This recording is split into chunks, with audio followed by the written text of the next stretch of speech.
और भाई दूसरी बात यह है, तुम कह रहे हो कि पृथ्वी पर जो संत नहीं होगा, कोई संत नहीं, यदि पृथ्वी पर संत ना हो तो इसमें आग लग जा। ये तो परम संत की शक्ति से संतुलन बना रहता है बेटा। तो इस प्रकार परमात्मा ने उनका भ्रम निवारण किया और फिर ये तत्व ज्ञान सृष्टि रचना सुनाई। ओहो,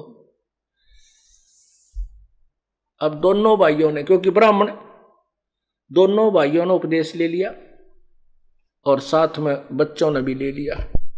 वो दोनों भाई जगह जगह, गांव में, गवांड में, रिश्तेदारी में ये एक सत्व ज्ञान की चर्चा करें और उनसे प्रश्न करें कि बताओ ब्रह्मा विष्णु महेश के माता पिता कौन है। वो कहें झूठ बोलते हो, तुम बकवाद करते हो, तुम देवताओं को हे बताते हो, तो सारे ब्राह्मण लोग उससे विपरीत हो गए।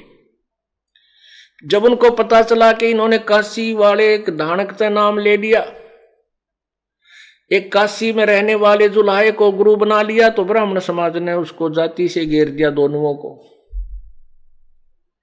जाति से निकाल दिया और कह दिया कि कोई बात, इनसे कोई संपर्क नहीं रखेगा।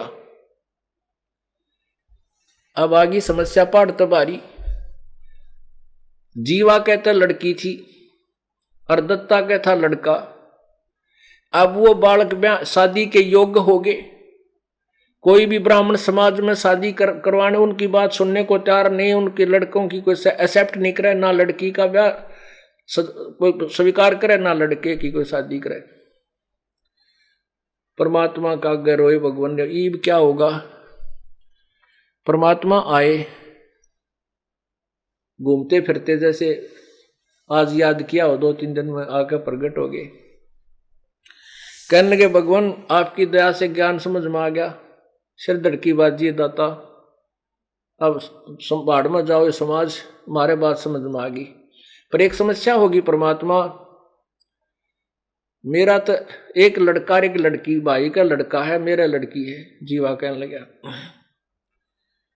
इनकी कोई शादी नहीं करता, कोई स्वीकार नहीं करता, बालक ब्याहने योग्य हो गए, समस्या आ गई या, और आप ही हल करोगे प्रभु। परमात्मा बोला भाई होगी हलियात है, तुम ऐसे कहने लग जाओ, एक पत्र पुत्र लिखकर आसपास अपने सब जगह भेज दो कि भाई तिथि निर्धारित कर दो कि जीवा की लड़की और दत्ता के लड़के का ब्याह कराएंगे और इस तिथि को उन दोनों का ब्याह होगा।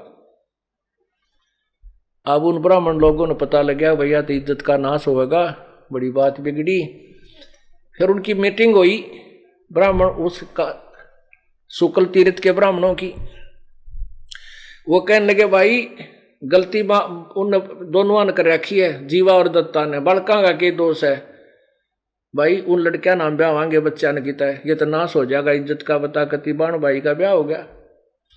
तो पंचायत आई ने बोला जीवा दत्ता ये बालक तुम्हारे नहीं हमारे हैं और इनकी शादी हम करेंगे, और खबरदार जब तुमने इज्जत का नाश कराया है। दोनों बैठे रहे, जय हो बंदी छोड़ की, आप पे सिर दर्द हट गया। वो लड़के लड़की ने ले गए और अच्छी तरह उनका ब्याह कर दिया। जब परमात्मा ने कहा, परमात्मा से कहा परमात्मा अपना तो हिंग भी ना लागने दी, ना फटकड़ी, ब्याह भी अगल्यान कर दिया। तो वो सारी समस्या परमात्मा के कहते हैं, द्वार धनी के पड़ा रहे, धक्के धनी के खा, 100 काल धकझोल ही पर द्वार छोड़ नहीं जा। परमात्मा आप ही फिर रास्ता निकालते हैं।